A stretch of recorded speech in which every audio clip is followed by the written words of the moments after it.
Hello అండి, welcome to trading school Telugu. ఈ వీడియోని ఫస్ట్ సార్ చూస్తున్నట్టయితే ఛానల్ సబ్స్క్రైబ్ చేసుకోండి. ఈ వీడియోకి లైక్ చేయండి. ఏమైనా డౌట్స్ ఉంటే కామెంట్ చేయండి.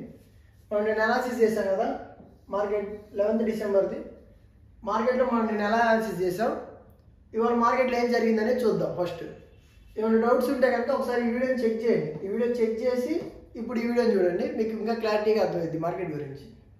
నిన్న మార్కెట్లో మనం ఎలా అనాలిసిస్ చేసాం, మార్కెట్ని డైలీ క్యాండిల్లో మార్కెట్ వచ్చేసి ఒక డోజీ ఫామ్ అయింది. బయ్యర్స్ అయినా సెల్లర్స్ అయినా మార్కెట్ నెట్ సైడ్ మూవ్ చేయలేకపోయారు, అంటే అప్ సైడ్ మూవ్ చేయలేకపోయారు, డౌన్ సైడ్ మూవ్ చేయలేకపోయారు. ఒక డోజీ క్లోజ్ అయింది. దాంతోపాటే మనం ప్రాబిలిటీ పెంచడానికి ఏం చేసాం, వాల్యూమ్ కూడా కన్ఫర్మేషన్ తీసుకున్నాం. లో వాల్యూమ్ వచ్చింది. నేనేం చెప్పాను చెప్పండి, ఇక్కడ ఒక హైలో ఒక డ్రా చేసుకోమని చెప్పాను, లోలో ఒక పాయింట్ డ్రా చేసుకోండి. ఈ లో క్రాస్ అయితే మార్కెట్లో మనం ఎంట్రీ తీసుకుందాం, సెల్ సైడ్ ఎంట్రీ తీసుకుందాం. లో క్రాస్ అయితే సెల్ ఎంట్రీ, ఈ హై క్రాస్ అయితే బై ఎంట్రీ చేద్దామని చెప్పుకున్నాం. దానిక సైకాలజీ కూడా చెప్పాను నిన్న. ఏమైనా డౌట్స్ ఉంటే నిన్న వీడియో చెక్ చేసి ఈ వీడియో చూడండి, ఇంకా బెటర్గా అర్థమైంది మీకు. మనం అనుకున్నాం న్యూట్రల్ ఓపెన్ అయితే వెయిట్ చేయాలని చెప్పుకున్నాం. ఇది హైలోకి వెళ్ళింది, ఈ క్రాస్ అవ్వలేదు, మనం ఇక్కడ ఏ పొజిషన్ తీసుకోం, ఫాల్ వచ్చింది. ఇక్కడ గమనించండి, రిజెక్షన్, ఈ క్యాండిల్ రిజెక్షన్ వచ్చింది, నెక్స్ట్ ఈ క్యాండిల్ రిజెక్షన్ వచ్చింది, ఈ క్యాండిల్ రిజెక్షన్ వచ్చింది. మనలో ఇక్కడ వర్క్ అయిందా లేదా, ఈ లో ఉందా, ఈ లో వర్క్ అయింది అనేది మనకి ఎలా తెలుస్తుంది, ప్రైస్ దాన్ని అర్థం చేసుకున్నాం. ప్రైస్లో డిఫరెన్స్ మనకి అర్థమైంది. ఇక్కడ చూడండి, విక్ ఇంత పెద్ద విక్ వచ్చింది, ఇక్కడ విక్ వచ్చింది. నా డౌట్ ఏంటంటే మార్కెట్లో ఎక్కడ రాని విక్కులు ఇక్కడే ఎందుకు వచ్చాయి, ఈ పాయింట్స్ ద్వారా ఎందుకు విక్ వచ్చింది. కరెక్ట్గా మనం అనుకుంది మార్కెట్కి అర్థమైంది కాబట్టి విక్ వచ్చింది. ఈ క్యాండిల్లో బ్రేక్అవుట్ జరిగింది, ఈ క్యాండిల్లో బ్రేక్అవుట్ అయింది. ఇక్కడ మనం సెల్ ఎంట్రీ తీసుకోవచ్చు, ఈ మూవ్ని క్యాప్చర్ చేయొచ్చు. మార్కెట్ అండర్స్టాండింగ్ ద్వారా తీసుకోవచ్చు. ఇక్కడ ఈ బ్రేక్అవుట్ ద్వారా మనం ఎంట్రీ తీసుకున్నాం, లేదు సైకాలజీ ద్వారా ఎంట్రీ తీసుకోవచ్చు. ఇక్కడ చూడండి, ఇంత ఫాల్ అయింది, మార్కెట్ స్లో అయింది, లైట్ ఫాల్ స్లో. ఇక్కడ చూడండి, పెద్ద క్యాండిల్ వచ్చింది, మనం అనుకున్న జోన్ వచ్చింది, దాంతోపాటు మార్కెట్ నుండి స్లో అయింది, ఇక్కడ స్లో అయింది. అంటే పైకి వెళ్ళలేకపోతుంది, అట్లానే కిందకి రాలేకపోతుంది. ఎప్పుడైతే ఇలా పెద్ద క్యాండిల్స్ వచ్చేస్తాయో అంటే మార్కెట్ డౌన్ సైడ్ వచ్చే ఛాన్స్ ఉంటుంది. అలా ఇక్కడ మనం ఎంట్రీ తీసుకోవచ్చు, ఇక్కడ ఎంట్రీ తీసుకొని మన స్టాప్ లాస్ ఇక్కడ పెట్టుకోవచ్చు. అలా ఈ మూవ్ని క్యాప్చర్ చేయొచ్చు.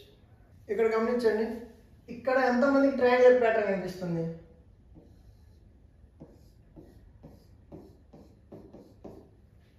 ఇది ఒక ట్రయాంగిల్ ప్యాటర్నే కదా. బ్రేక్అవుట్ ఈ క్యాండిల్లో జరిగింది. ఇప్పుడు ఇక్కడ మనం ఎంట్రీ తీసుకుంటాం, మన స్టాప్ లాస్ ఇక్కడ పెట్టుకోవచ్చు. ఇందాక నేను చెప్పాను, మనం లోలో ఇంపార్టెంట్గా చూస్తున్నాం పాయింట్ని, దాంతోపాటు ఇక్కడ రిజెక్షన్స్ వస్తున్నాయి, ఇక్కడ బ్రేక్అవుట్ జరిగింది. అలా మన లో బ్రేక్ అయింది కాబట్టి మన సపోర్ట్ బ్రేక్ అయింది కాబట్టి ఎంట్రీ తీసుకున్నాం. ఇక్కడ ఫస్ట్ ఎంట్రీ అలా తీసుకున్నాం, సపోర్ట్ ద్వారా, సపోర్ట్ బ్రేక్అవుట్. సెకండ్ ఎలా తీసుకున్నాం చెప్పండి, సెకండ్ ఎంట్రీ ఎలా తీసుకున్నాం, సైకాలజీ అర్థం చేసుకొని తీసుకున్నాం. ఇంత ఫాల్ వచ్చింది, ఇక్కడ చూడండి చిన్నదే ఆడింది, చిన్న ఫైట్ జరిగింది. ఇక్కడ చూడండి అంత పెద్ద ఫైట్ జరిగింది, ఇక్కడ చూడండి ఫైట్ జరిగింది. అలా ఫాల్ అయితే ఫైట్ జరుగుతుంది. అంటే మనం అనుకున్న ఇంపార్టెంట్ జోన్ వచ్చింది. ఇది ఇక్కడ కనుక మనకు వచ్చే క్యాండిల్ని, పెద్ద క్యాండిల్ కనుక క్రియేట్ అయితే మార్కెట్లో ఇలాంటి చోట మనం ఎంట్రీ తీసుకోవచ్చు. ఇక్కడ మన ఎంట్రీ ఉంటుంది, ఇక్కడ మన స్టాప్ లాస్ పెట్టుకోవచ్చు, లేదా ఇక్కడ స్టాప్ లాస్ పెట్టుకోవచ్చు. అలా సైకాలజీ ద్వారా కూడా తీసుకోవచ్చు. థర్డ్ ఎంట్రీ మనం ఎలా తీసుకున్నాం, ఇక్కడ ఒక ట్రయాంగులర్ ప్యాటర్న్ ఫైండ్ అవుట్ చేసి ఎంట్రీ తీసుకున్నాం.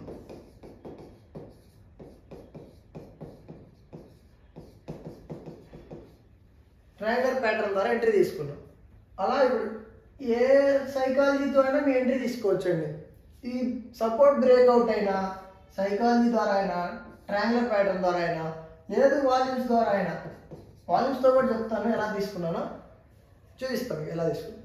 ఇలా ఏ సైకాలజీతో మనం ఎంట్రీ తీసుకున్నా జరిగే పొజిషన్ ఒకటే ఉంటుందండి. మనం సెల్ ఎంట్రీ తీసుకోవాలని ప్లాన్ చేసుకున్నాం కాబట్టి ఇలాంటి ఎటు సైడ్ తీసుకున్నా మనం సెల్ సైడ్ ఆలోచిస్తాం, సెల్ ఎంట్రీకి ప్లాన్ చేస్తాం. అలా మార్కెట్ని అర్థం చేసుకొని మన ఎంట్రీ ఫైండ్ అవుట్ చేయాల్సి ఉంటుంది. ఈ అనాలిసిస్ మీకు నచ్చితే కనుక కామెంట్ చేయండి, లేదు ఏమైనా డౌట్ ఉందనుకోండి అయినా కూడా కామెంట్ చేయండి. వాల్యూమ్స్ మీద నేను ఎలా తీసుకున్నాను, వాల్యూమ్స్ మీద ఎంట్రీ నేను ఎలా ఫైండ్ అవుట్ చేశాను చెప్పాను కదా. నేను ఆల్రెడీ నేను పర్సనల్ అయితే నేను ఎలా ట్రేడ్ చేస్తాను అంటే వాల్యూమ్స్ మీద ట్రేడ్ చేస్తుంటా. ఎలా తీసుకున్నానో ఒకసారి చెప్తాను చూడండి.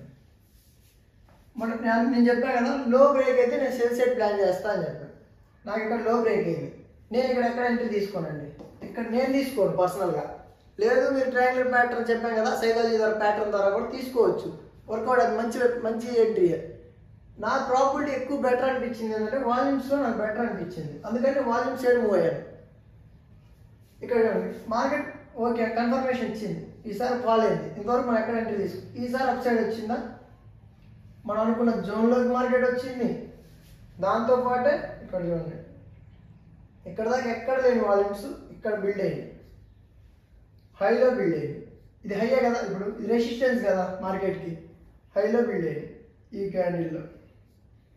మనం అనుకున్నట్టు మనకు కూడా దాంతోపాటే కన్ఫర్మేషన్ ఇచ్చింది, ఇన్వర్టెడ్ హ్యామర్ క్రియేట్ అయింది. అందుకని నేను ఎంట్రీ ఇక్కడ తీసుకోవడం జరిగిందండి. నా స్టాప్ లాస్ కొంచెం ఈ పైన పెట్టాల్సి వచ్చింది. అలా నేను ఎంట్రీ తీసుకొని ఈ ఫాల్ని క్యాప్చర్ చేశాను. అలా నేను వాల్యూమ్స్ అర్థం చేసుకొని ఎంట్రీ తీసుకుంటా. లేదు మీరు చెప్పాను కదా, ట్రయాంగులర్ ప్యాటర్న్ ద్వారా అయినా తీసుకోవచ్చు, ఫ్లాగ్ ద్వారా అయినా తీసుకోవచ్చు, లేదు సైకాలజీ అర్థం చేసుకొని అయినా తీసుకోవచ్చు, ఇంకేదైనా మీ సెటప్ మీ ఓన్ సెటప్ అండి, ఏదైనా పర్లేదు తీసుకోవచ్చు. కానీ మనం ఎంత మార్కెట్ని అనాలిసిస్ చేసాం అనేది ఇంపార్టెంట్.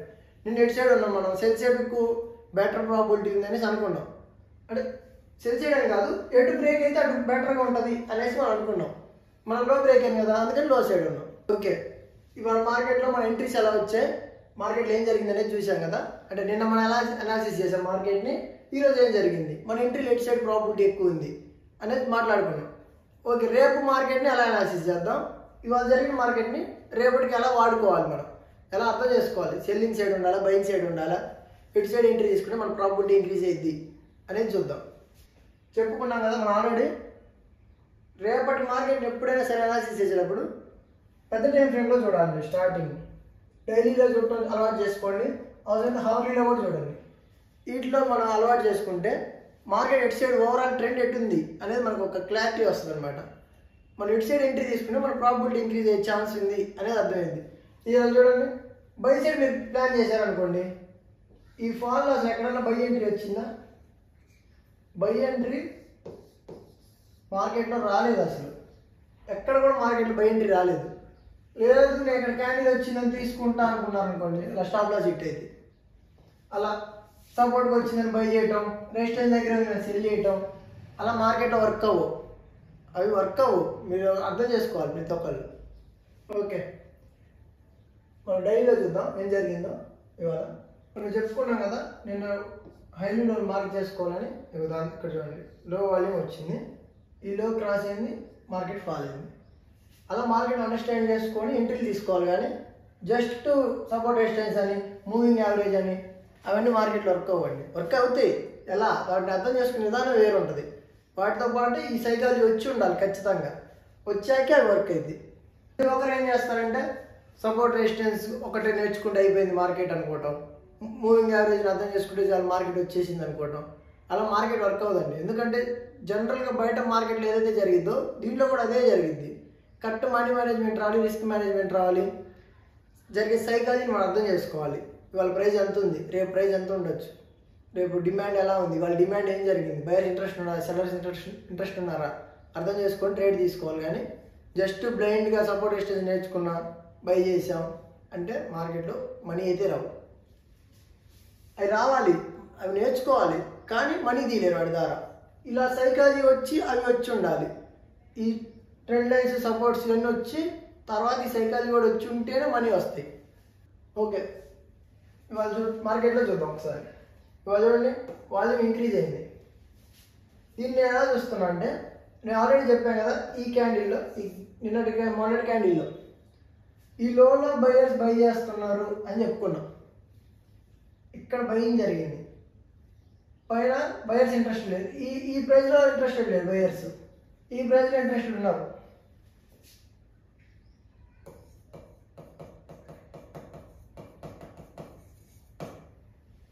ఈ ప్రైస్లో ఇంట్రెస్టెడ్ లేరు, ఈ ప్రైస్లో ఇంట్రెస్ట్ ఉన్నారు. సెల్లర్ సైడ్ ఆలోచించాలి, ఇది బయర్ సైడ్, బయింగ్ సైడ్ కాదు, ఇది బయింగ్ సైడ్ కాదు చెప్పారు. బయర్స్ ఎలా ఆలోచించారంటే ఇక్కడ ఈ ప్రైస్లో అయితే ఇంట్రెస్ట్ ఉన్నారు, ఈ హైలో ఇంట్రెస్టెడ్ లేరు వాళ్ళు. అందుకనే మనకి అక్కడ వాల్యూమ్ రాలేదు, కింద వాల్యూమ్ వచ్చింది. ఇవాళ చూడండి ఏం జరిగిందో. సెల్లింగ్ సైడ్ ఆలోచించండి. ఇప్పుడు మనం సెల్లర్ సైడ్ ఆలోచిద్దాం ఒకసారి. ప్రైస్ ఇంత high side up side move అవుతున్నప్పుడు సెల్లర్ ఏం ఆలోచిస్తాడు, అమ్మే వాళ్ళు ఏం ఆలోచిస్తారు, ఇంత మూవ్ అయింది కదా ఇంకొంచెం ఇంకా పైకి తీసుకెళ్దాం, పైకి తీసుకెళ్తేనే కదా వాళ్ళకి లాభం వస్తుంది. అంటే అప్ సైడ్ వెళ్తేనే కదా, ప్రైస్ హైలో అమ్మితేనే సెల్లర్ ప్రాఫిట్ వస్తుంది. అప్ సైడ్ మూవ్ చేయాలని చూశారు. ఇక్కడ నిన్న క్యాండిల్లో ప్రైస్ అప్ సైడ్ తీసుకెళ్ళడానికి ట్రై చేశారు, కానీ బయర్స్ ఇంట్రెస్టెడ్ లేరు కాబట్టి ఇవాళ కిందకి రావాల్సి వచ్చింది. ప్రైస్ చెప్పాను కదా, నిన్న 100 కనుక మనం బై చేయలేదు అనుకోండి ప్రైస్లో, సెల్లర్ ఏం చేస్తాడు 80 తీసుకురావాల్సి వస్తుంది. ఎందుకంటే దాని దగ్గర ఉన్న స్టాక్స్ అమ్మాల్సి ఉంటుంది, తనకు నీడ్ ఉంది మనీ, అందుకని అమ్మాడు. 80 తీసుకొచ్చాడు ప్రైజ్ని. ఇక్కడ చూడండి 80, ఇక్కడ చూడండి ప్రైస్ కింద దిగింది, నిన్నటికంటే అది కిందకు వచ్చింది.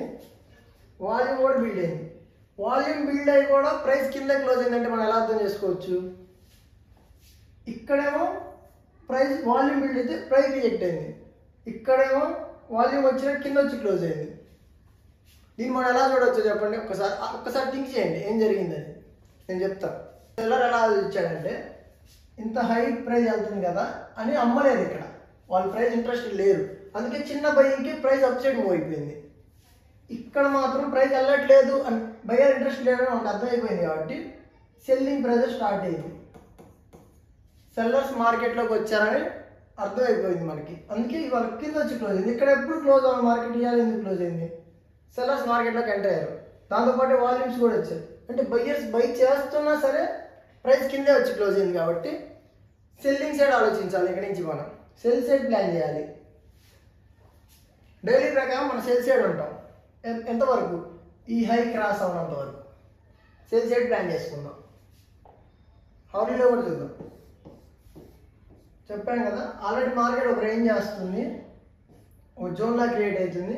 ఎటు సైడ్ బ్రేక్ అయితే ఎటు సైడ్ బ్రేక్అవుట్ అయితే అటు సైడ్ మూవ్ అయ్యే ఛాన్స్ ఉంది మార్కెట్. మనం డైలీ ఏం చెప్పుకున్నాం, బయర్ సెల్లర్స్ మార్కెట్లోకి ఎంటర్ అయ్యారు, అందుకే వాల్యూమ్స్ వచ్చినా సరే ప్రైస్ కిందకే వస్తుంది, కింద వచ్చి క్లోజ్ అవుతుంది. కాబట్టి మనం సెల్ సైడ్ ఆలోచిద్దాం. ఇక్కడి నుంచి హైలోకి వస్తే సెల్ చేయడానికి ట్రై చేద్దాం. అది చిన్న 5 మినిట్స్లోకి వెళ్ళేసి నేను చెప్తాను ఇంకా బెటర్గా అర్థమయ్యేటట్టు. జస్ట్ ఈ హవర్లీ టైం ఫ్రేమ్ ఏంటంటే మనకి ఒక క్లారిటీ కోసం, ఓకే ఎలా జరుగుతుంది మార్కెట్లో, ఏం జరిగింది, ఇక్కడ ఏం జరిగింది, ఇక్కడ ఏం జరుగుతుంది, అలా అర్థం చేసుకోవడానికి మాత్రమే. ఇప్పుడు మనం ప్రజెంట్ 15 మినిట్స్లో ఉన్నామండి మార్కెట్లో. ఎందుకు 15 మినిట్స్లోకి వచ్చాయంటే మనం అంతకుముందు తీసుకున్న జోన్స్ ఇవి, ఇవి ఆ రేంజ్లో ప్రైస్ ఉండటం అయితే జరిగింది. కానీ మనం గమనిస్తే ప్రైస్ మళ్ళీ సపోర్ట్స్ రెసిస్టెన్స్ అయితే మళ్ళీ జోన్స్ అయితే క్రియేట్ అయ్యాయి. అందుకని మనం ఏం చేయాలంటే కొత్తగా జోన్స్ వచ్చినప్పుడు వాటిని డ్రా చేసుకోవాల్సి ఉంటుంది. ఎలా డ్రా చేసుకోవాలో చూడండి.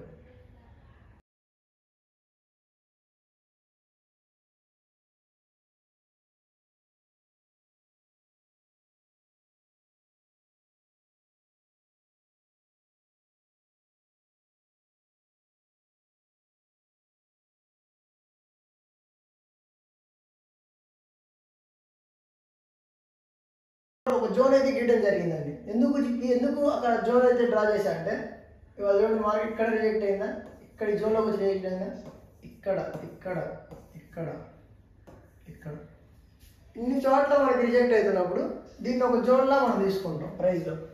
ఈసారి హైలో ఇక్కడికి వస్తున్నప్పుడు సెల్ చేయడానికి ప్లాన్ చేస్తాం. అలా లేదు ఇది క్రాస్ అయింది అనుకోండి ఇక్కడ బై చేయడానికి ట్రై చేస్తాం.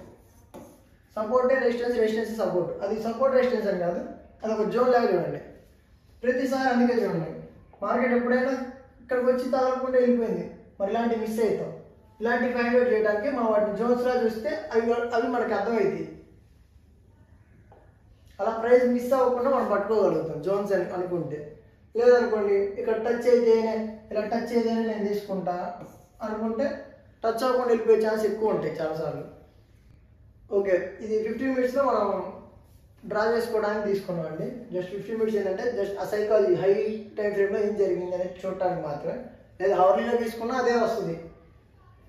5 minutes కదా, రేపు మార్కెట్లో ఎటు సైడ్ ఉందాం మనం, సెల్ సైడా బై సైడా, ఏం జరిగితే మనం ఇటు సైడ్ ఎంట్రీ తీసుకోవడానికి ప్లాన్ చేద్దామని చూద్దాం. మార్కెట్ రేపు న్యూట్రల్ ఓపెన్ అయింది అనుకోండి, ఈ జోన్లో ఓపెన్ అయింది అనుకోండి, మార్కెట్ న్యూట్రల్ ఓపెన్ అయితే ఇక్కడ గమనించండి. మార్కెట్ న్యూట్రల్ ఓపెన్ అయిందంటే మనం ఎలా అర్థం చేసుకోవచ్చో చెప్తుంది. ఇక్కడ గమనించండి, ప్రైస్ ఎంత హై ఫాస్ట్గా మూవ్ వచ్చింది, పెద్ద పెద్ద క్యాండిల్స్ వేసుకొని వస్తుంది. లో నుంచి హైకి చాలా ఫాస్ట్గా వచ్చింది. ఇక్కడ ఫైట్ జరిగింది, పైకి తీసుకెళ్ళారు ప్రైజ్ని. ఇక్కడ చూడండి ఎంత స్లో వచ్చింది, ఫైట్ జరుగుతూ వస్తుంది. రేపు మార్కెట్ న్యూట్రల్ ఓపెన్ అయింది అనుకోండి, మార్కెట్ న్యూట్రల్ ఓపెన్ అయితే బయర్స్ సెల్లర్స్ ఇద్దరు అదే ప్రైస్లో ఓకే అనుకుంటున్నారు కాబట్టి ఈ జోన్లో ఎక్కడ ఓపెన్ అయినా న్యూట్రల్లో ఓపెన్ అయితే మనం లోలో ఈ జోన్లోకి వస్తే బై చేద్దాం,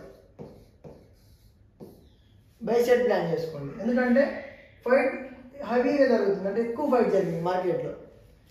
ఇక్కడ ఇంత ఫాస్ట్ మార్కెట్ వెళ్ళలేదు, ఇలా స్లో వచ్చింది కాబట్టి సెల్లర్స్ కూడా కన్ఫ్యూజ్లోనే ఉన్నారు. అంటే ఈ జోన్లో మనం బై చేయడానికి ట్రై చేయొచ్చండి. ఈ జోన్లో కనుక మార్కెట్ సపోర్ట్ తీసుకొని మనం అనుకున్న మనం అర్థం చేసుకునే సైకాలజీ కనుక వస్తే ఇక్కడ మనకి ఎంట్రీ వస్తుంది, బై ఎంట్రీ తీసుకోవచ్చు. బై ఎంట్రీ తీసుకొని ఈ క్లోజ్ ఉంది కదా, ఈ క్లోజ్ వరకు టార్గెట్ తీసుకోవచ్చు. లేదు ఇక్కడ మీరు న్యూట్రల్ ఓపెన్ అయింది, ఇక్కడ ఎంట్రీ దొరకలేదు అనుకోండి, మీకు ఈసారి హైలోకి వస్తున్నప్పుడు ఇక్కడ సెల్ చేయడానికి ప్లాన్ చేయండి. ఇదేంటిది క్లోజ్, ఇవాళ క్లోజ్, ఈ క్లోజ్లో సెల్ చేయడానికి ప్లాన్ చేసుకోండి. ఇప్పుడు న్యూట్రల్ ఓపెన్ అయ్యి లో వెళ్తే హై వస్తే, ఇక్కడ రిజెక్షన్ వచ్చి పైకి వస్తే అక్కడ సెల్ ఎంట్రీ ప్లాన్ చేసుకోండి. రైట్ గ్యాప్ అప్ అయింది అనుకోండి, రైట్ గ్యాప్ అప్ అయిందంటే ఇక్కడ స్లో ఉంది కాబట్టి ప్రైస్, అంటే సెల్లర్స్ అంత ఫాస్ట్గా ప్రైస్ కింద తీసుకురాలేకపోయారు కాబట్టి గ్యాప్ అప్ అయింది అనుకోండి, మార్కెట్లో బయర్స్ ఎంటర్ అయినా అర్థం చేసుకోవచ్చు. మనం లోలోకి వస్తుంటే బై చేయడానికి ప్లాన్ చేద్దాం. ఇక్కడ బై చేయొచ్చు, ఈ జోన్లో బై చేయొచ్చు. ఈ రెండు జోన్స్లో మనం గ్యాప్ అప్ అయితే ఈ రెండు జోన్స్లో మనం బై చేయడానికి ప్లాన్ చేయండి. గ్యాప్ అప్ అయి పైకి వచ్చింది అనుకోండి, లేదు గ్యాప్ అప్ అయిపోయి అప్ సైడ్ వచ్చింది అనుకోండి, ఇక్కడ సెల్ చేయడానికి ప్లాన్ చేయండి. ఈ జోన్లో పైన ఇంకో జోన్ ఉంది, ఈ జోన్లో సెల్ చేయడానికి ప్లాన్ చేసుకోండి. ఇలాంటి చోట మనం సెల్ చేసుకుంటే మన ప్రాబిలిటీ కొంచెం బెటర్గా ఉంటుంది. మార్క్ చేసుకోండి జోన్స్. లేదు హై గ్యాప్ అప్ అయింది, ఎక్కువ గ్యాప్ అప్ అయిపోయింది ఇక్కడ, లేదు ఈ జోన్ పైన అయిపోయింది అనుకోండి, మార్కెట్ ఫాల్ అవుతున్నా సరే బై చేయడానికి ప్లాన్ చేసుకోండి. మ్యాక్సిమం డైలీలో ఏం జరిగిందని చెప్పుకున్నాం కదా, సెల్ సైడ్ ప్లాన్ చేయడానికి బెటర్గా ఉంటుందండి. ఎందుకంటే ఇంత గ్యాప్ అప్ అయ్యే ఛాన్స్ చాలా తక్కువ ఉంటుంది. Maximum light gap up, light gap down, neutral ఈ ప్రైస్ జోన్లో ఓపెన్ అవడానికి ఛాన్స్ ఉంటుంది మార్కెట్కి. ఇక్కడ కూడా జోన్ క్రియేట్ అయింది కావాలంటే, ఇక్కడ ఎక్కడ ఓపెన్ అయినా ఈ హెవీ దగ్గర కూడా సెల్ చేయడానికి ప్లాన్ చేసుకోవచ్చు. న్యూట్రల్ ఓపెన్ అప్ సైడ్ వస్తే కూడా చెప్పుకున్నాం కదా న్యూట్రల్ది, అది దాంతోపాటు ఇది కూడా అర్థం చేసుకోండి. ఈ రేంజ్లో ఎక్కడ ఓపెన్ అయినా గ్యాప్ డౌన్ ఓపెన్ అయింది అనుకోండి, గ్యాప్ డౌన్ ఓపెన్ అయితే మనం చెప్పుకున్నాం సెల్ ఎంట్రీకి ప్లాన్ చేద్దాం. లేదు డౌన్ సైడ్ వచ్చి హైలోకి వస్తున్నా సెల్ కోసమే ప్లాన్ చేద్దాం. లేదు హైలోకి వచ్చి ఫాల్ అయింది అనుకోండి, ఇక్కడ బై చేయడానికి ప్లాన్ చేయండి. ఎందుకంటే చాలా ప్రైస్ గ్యాప్ ఉంది, మార్కెట్లో రిజెక్ట్ అయ్యే ఛాన్స్ ఎక్కువ ఉంది, ఇక్కడ నుంచి అప్ సైడ్ వచ్చే ఛాన్స్ ఎక్కువ ఉంది కాబట్టి మనం ఇక్కడ బై ప్లాన్ చేద్దాం. అలా మార్కెట్లో ఓపెన్ అయితే అక్కడ జరిగే సైకాలజీ ఏంది, గ్యాప్ డౌన్ అయితే సైకాలజీ చెప్పలేదు కదా, గ్యాప్ డౌన్ అయితే సైకాలజీ ఏంది, ఇక్కడ స్లోగా ఫైట్ జరిగిన బయర్స్ ఫైట్ జరిగిన కాడ కూడా కింద వచ్చి ఓపెన్ అయిందంటే అర్థం ఏంటి మార్కెట్లో, అంటే గ్యాప్ డౌన్ ఓపెన్ అయిందంటే అర్థం ఏంటి, బయర్స్ ఇంకా తీసుకెళ్ళలేకపోయారు అని అర్థం. కాబట్టి ప్రైస్ కింద క్లోజ్ ఓపెన్ అయింది, అప్పుడేం జరిగింది, సెల్లర్స్ ఇంకా అగ్రెసివ్గా సెల్ చేస్తారు, ఫాలో వస్తుంది. అలా మార్కెట్ అర్థం చేసుకోవచ్చు. Gap up, gap down, neutral open అయితే అలా సైకాలజీ మనం అర్థం చేసుకొని ట్రేడ్ తీసుకోవాల్సి ఉంటుంది. అప్పుడే మార్కెట్లో మన ప్రాఫిట్ ఇంక్రీజ్ చేయొచ్చు. ఇది డైలీలో మనం ఒక చిన్న బ్రేక్అవుట్ లా చూస్తున్నాను నేను, చిన్న ఫ్లాగ్ బ్రేక్అవుట్ టైప్ ఉంది. కింద క్లోజ్ అయింది కాబట్టి మార్కెట్ సెల్ సైడ్ ప్లాన్ చేయడానికి ఇంట్రెస్ట్ చూపించండి. మార్కెట్ సెల్ సైడ్ ప్లాన్ చేయడానికి బెటర్గా ఉంటుంది, ఎక్కువ ప్రాబిలిటీ ఉంటుంది. అలా మార్కెట్ అర్థం చేసుకొని డైలీ లైన్ జరిగింది, అవర్లీలో ఇటు సైడ్ ట్రెండ్ ఉంది, 15 minutesలో సపోర్ట్ రెసిస్టెన్స్ అవి డ్రా చేసుకోవడానికి మంచిగా ఉంటుంది. 5 minutesలో ఎంట్రీ తీసుకోవచ్చు. లేదు సార్ 1 minute తీసుకున్నా పర్లేదండి, 1 minute కూడా ఎంట్రీస్ తీసుకోవచ్చు, తీసుకొని ట్రేడ్ చేయొచ్చు. నా అనాలిసిస్ కనుక మీకు నచ్చినట్టయితే లైక్ చేయండి, వీడియోని లైక్ చేయండి. ఎందుకంటే కొత్తగా క్రియేట్ చేసామండి ఛానల్, మేము ఎంతో కష్టపడి ఇది నేర్చుకున్నాం. ఇది మీకు ఫ్రీగా నేర్పిస్తాం. ఇది నాకు తెలిసి ఇది 10,000 పెట్టి మీరు కోర్స్ జాయిన్ అయినా ఈ అనాలిసిస్ మీకు ఉండదండి. ఇది మా సొంతగా క్రియేట్, యూట్యూబ్లో కూడా ఉండదు. మా సొంతగా మార్కెట్ని అర్థం చేసుకొని ఎక్స్పీరియన్స్ చేసి ఎన్నో సంవత్సరాలు పట్టింది అర్థం చేసుకోవడానికి. అలా మీరు కూడా ఇంత అనాలిసిస్ చేయాలంటే మా ఛానల్ సబ్స్క్రైబ్ చేసుకోండి. నా అనాలిసిస్ కనుక మీకు నచ్చినట్టయితే వీడియోని లైక్ చేయండి. ఏమైనా డౌట్స్ ఉంటే కామెంట్ చేయండి, వీడియోని షేర్ చేయండి. Thank you.